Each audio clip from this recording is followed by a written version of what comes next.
Well, hello there. Good evening, and this is day 13 of reading the Bible in a year. And I don't know if what I just did was correct for 13, but it made sense to me.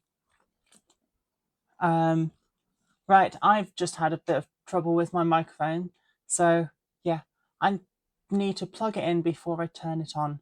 So yeah, that's fun. Right. It is Genesis chapter 32 to 34 today. So I get to read 3 chapters. Yay. All right. And hopefully my hair's not going to cause problems with this. All right. Esau comes to meet Jacob. So Jacob went on his way, and the angels of God met him. When Jacob saw them, he said, "This is God's camp." And he called the name of the place Mahanaim. Then Jacob sent messengers before him to Esau, his brother, in the land of Seir, the country of Edom. And he commanded them, saying, "Speak thus to my lord Esau. Thus your servant Jacob says, I have dwelt with Laban and stayed there until now. I have oxen, donkeys, flocks, and male and female servants. And I have sent to tell you, my lord, that I may find favour in your sight." Then the messengers returned to Jacob, saying, "We came to your brother Esau, and he is also coming to meet you, and 400 men are with him." So Jacob was greatly afraid and distressed, and he divided the people that were with him, and the flocks, and the herds, and the camels into 2 companies. And he said, "If Esau comes to one company and attacks it, then the other company which is left will escape."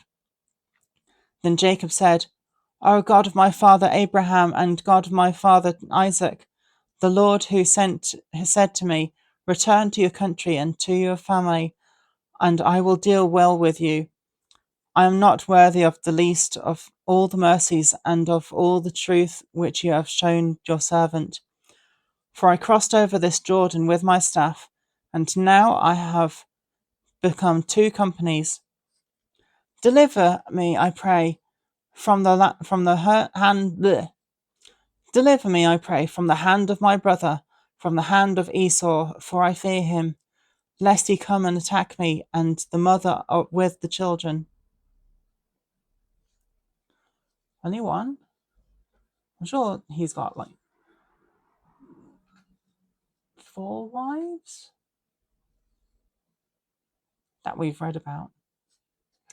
"For you said, I will surely treat you well and make your descendants as the sand of the sea, which cannot be outnumbered for multitude." So he lodged there that same night, and took what came to his hand as a present for Esau his brother: 200 female goats and 20 male goats, 200 ewes and 20 rams, 30 milk camels and their colts, 40 cows and 10 bulls, 20 female donkeys and 10 foals. Then he delivered them to the hand of his servants.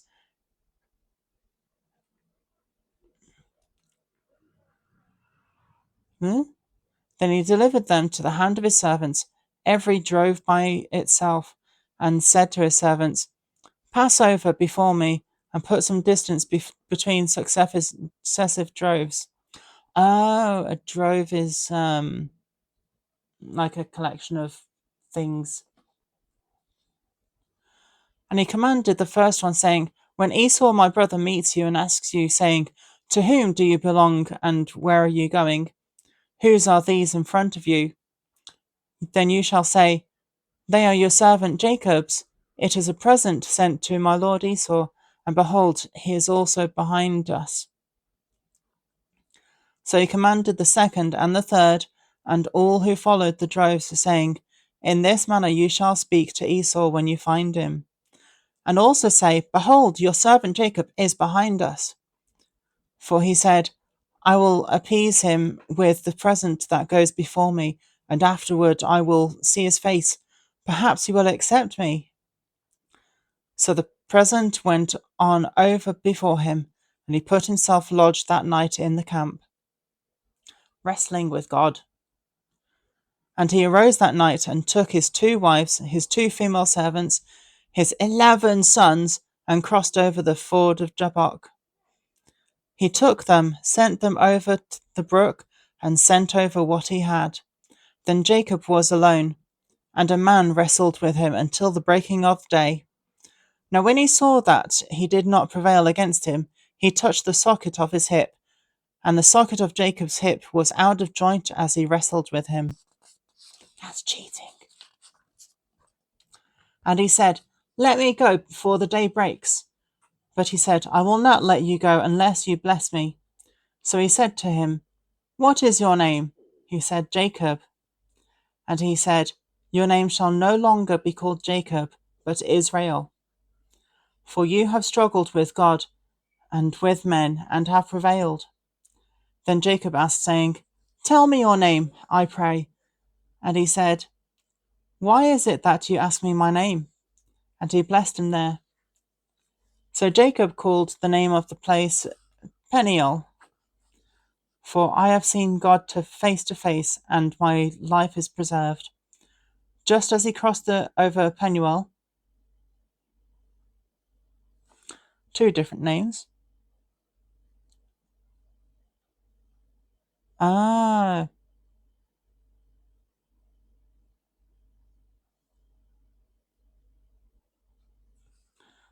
they're the same, apparently.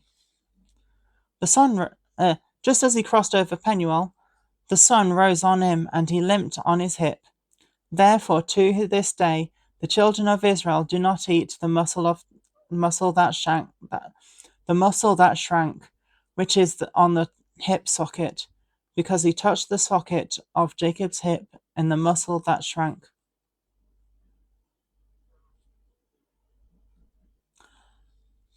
Interesting. Chapter 33. Jacob and Esau meet. Now Jacob lifted his eyes and looked, and there Esau was coming. With him were 400 men. And so he divided the children among Leah, Rachel, and the 2 maidservants. And he put the maidservants and their children in front, and Leah and her children behind, and Rachel and Joseph last. What about Rachel's children? Then he crossed over before them and bowed himself to the ground 7 times, until he came near to his brother. But Esau ran to meet him, and embraced him, and fell on his neck and kissed him. And they wept.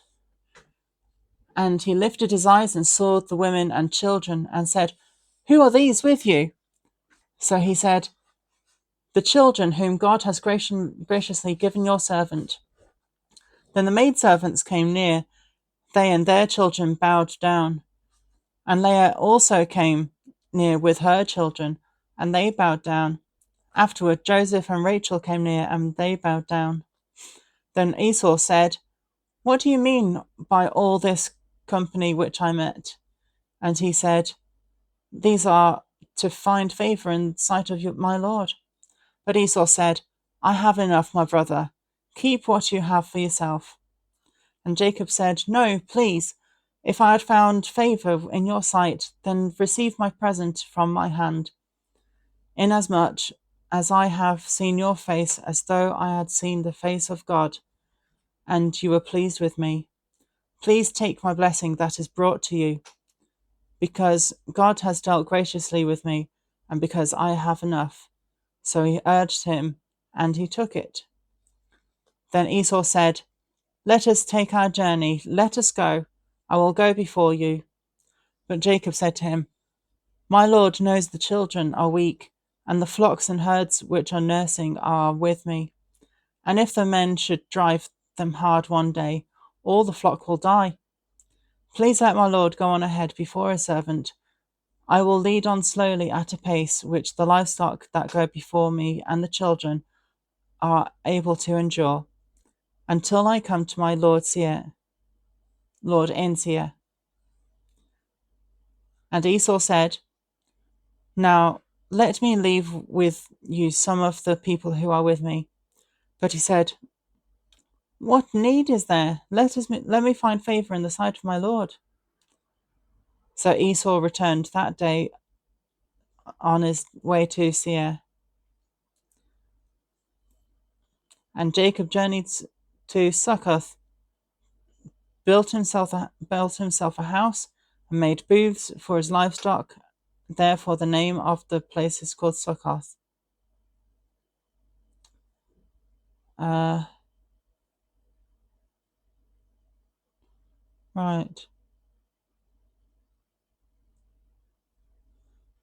Yeah. Jacob comes to Canaan. Then Jacob came safely to the city of Shechem, which is in the land of Canaan, where he came from when he came from Padan Aram, and he pitched his tent before the city, and he bought the parcel of land where he had pitched his tent from the children of Hamor, Shechem's father, for 100 pieces of money. Then he erected an altar there and called it El Elohe Israel. And it says a note underneath, literally God, the God of Israel.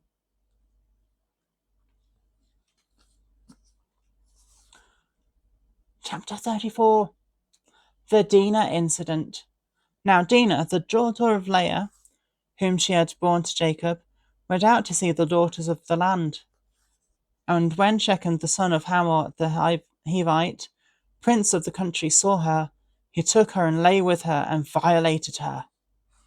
His soul was strongly attracted to Dinah, the daughter of Jacob, and he loved the young woman and spoke kindly to the young woman.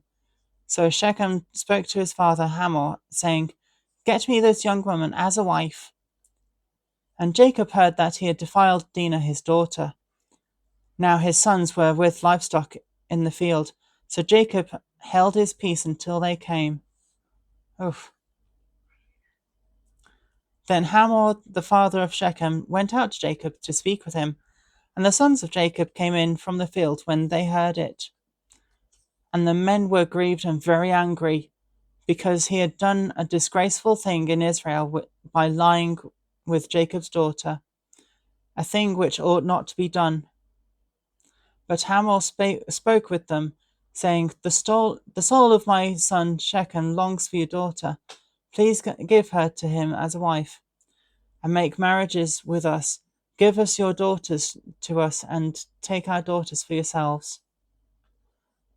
So you shall dwell with us, and the land shall be before you. Dwell and trade in it, and acquire possessions for yourselves in it. Then Shechem said to her father and her brothers, let me find favor in your eyes, and whatever you say to me, I will give. Ask me ever so much dowry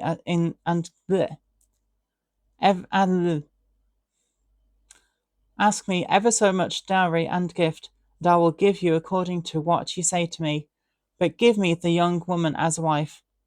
But the sons of Jacob answered Shechem and Hamor his father, and spoke deceitfully, because he had defiled Dinah their sister. And they said to him, we cannot do this thing to give our sister to one who is uncircumcised, for that would be a reproach to us. But on this condition we will consent to you. If you will become as we are, if every male of you is circumcised, then we will give our daughters to you, and we will take your daughters to us, and we will dwell with you, and we will become one people. But if you will not heed us and be circumcised, then we will take our daughter and be gone. And their words pleased Hamor and Shechem, Hamor's son. So the young man did not delay to do the thing, because he delighted in Jacob's daughter. And he was more honorable than all the household of his father. Really? And Hamor and Shechem, his son, came to the gate of the city and spoke with the men of their city, saying, these men are at peace with us, therefore let them dwell in the land and trade in it. For indeed the land is large enough for them. Let us take their daughters to us as wives, and let us give them our daughters. Only on this condition will the men consent to dwell with us, to be one people. If every male among us is circumcised and they are circumcised, we will not their life we will not their livestock, their property, and every animal of theirs be ours? Only let us consent to them, and they will dwell with us.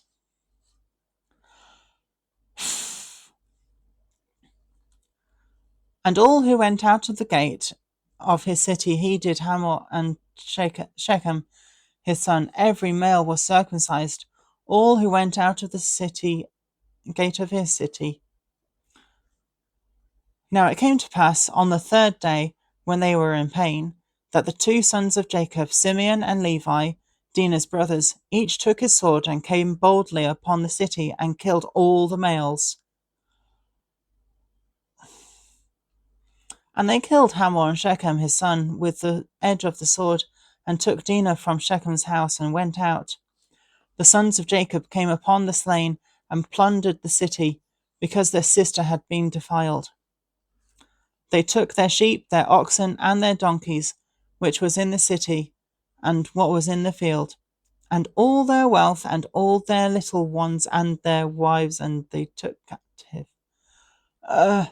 And they plundered even all that was in the houses. Oh, my word.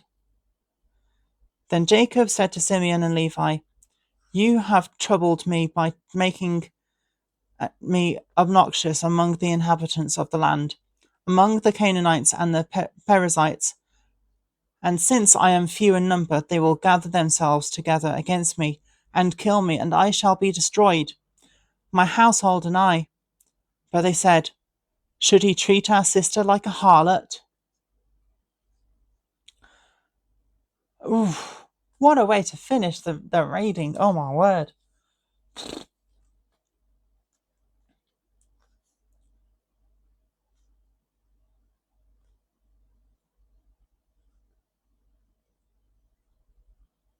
I know in maths, two negatives, when you multiply them or divide them, make a positive, but in real life, two evils don't make a good. Yeah. Right, that was the first reading. 3 chapters in Genesis, and I'm getting towards...